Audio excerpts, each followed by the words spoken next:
اعوذ باللہ من الشیطان اللعین الرجیم بسم اللہ الرحمن الرحیم۔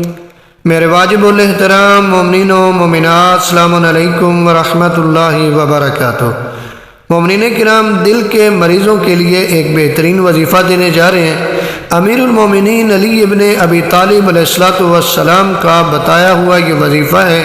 اگر آپ یہ وظیفہ کریں گے تو پروردگار آپ کے دل کی بیماریوں کو دور فرمائے گا، پروردگار عالم آپ کے دل کو زندہ کر دے گا۔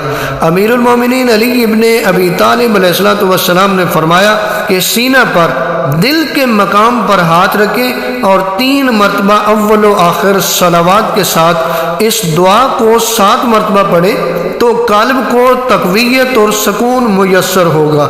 یعنی آپ نے کیا کرنا ہے؟ 3 مرتبہ پہلے درود پڑھنا ہے اور درمیان میں یہ دعا پڑھنی ہے جو دیکھ رہے ہیں، اور 3 مرتبہ آخر میں درود پڑھنے ہیں، تو آپ کے دل کو سکون اور تقویت ملے گی۔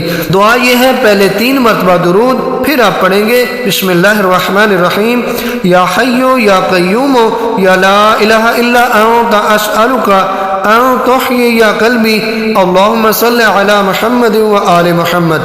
ایک شخص نے نبی اعظم صلی اللہ علیہ وآلہ وسلم کو خواب میں دیکھا تو حضرت صلی اللہ علیہ وآلہ وسلم سے درخواست کی کہ مجھے ایسی دعا تعلیم فرمائیں کہ جس سے میرا دل زندہ ہو جائے۔ تو نبی اعظم صلی اللہ علیہ وآلہ وسلم نے اس سے بھی یہی کلمات تعلیم فرمائے، یا حیو یا قیوم یا لا الہ الا انت اسألک ان تحیی قلبی اللہم صلی علی محمد و آل محمد۔ اگر آپ یہ عمل کریں گے تو پروردگار آپ کے دل کی بیماریوں کو دور فرمائے گا، آپ کے دل کو تقویت اور سکون ملے گا اور آپ کا دل زندہ ہو جائے گا۔ 22 اور 23 کی درمیانی شب کی نماز نبی اعظم صلی اللہ علیہ وآلہ وسلم بیان فرماتے ہیں کہ اگر کوئی شخص 23ویں شعبان یعنی 22 اور 23 کی درمیانی شب 30 رکعت نماز بجا لائے، آج کی رات کی نماز کتنی ہے؟ 30 رکعت نماز بجا لائے، 2 رکعت کر کے، یعنی 15 نمازیں اس طریقے سے کہ ہر رکعت میں الحمد کے بعد سورہ زلزال کو 1 مرتبہ پڑھے۔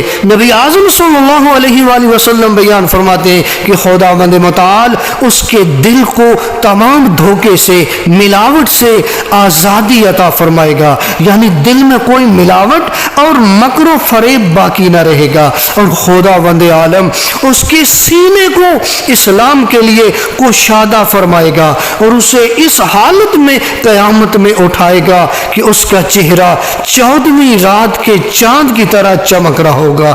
سبحان اللہ۔ ماہ شعبان کی روزوں کا ثواب بھی سن لیجئے۔ روزوں کا ثواب کیا ہے؟ نبی اعظم صلی اللہ علیہ وآلہ وسلم بیان فرماتے ہیں کہ جو شخص ماہ شعبان المعظم کے 23 روزے رکھے گا تو قبر سے نکلتے وقت خداوند متعال اسے نورانی سواری پر سوار کرا کے جنت کی سیر کروائے گا۔ سواری نورانی ہوگی، جنت کی سیر ہوگی۔ سبحان اللہ۔ کیا مقام ہے اس شخص کا کہ جو ماہ شعبان میں روزے رکھتا ہے، اور کیا مقام ہے اس شخص کا کہ جو ماہ شعبان کی مخصوص راتوں میں مخصوص نمازیں پڑھتا ہے۔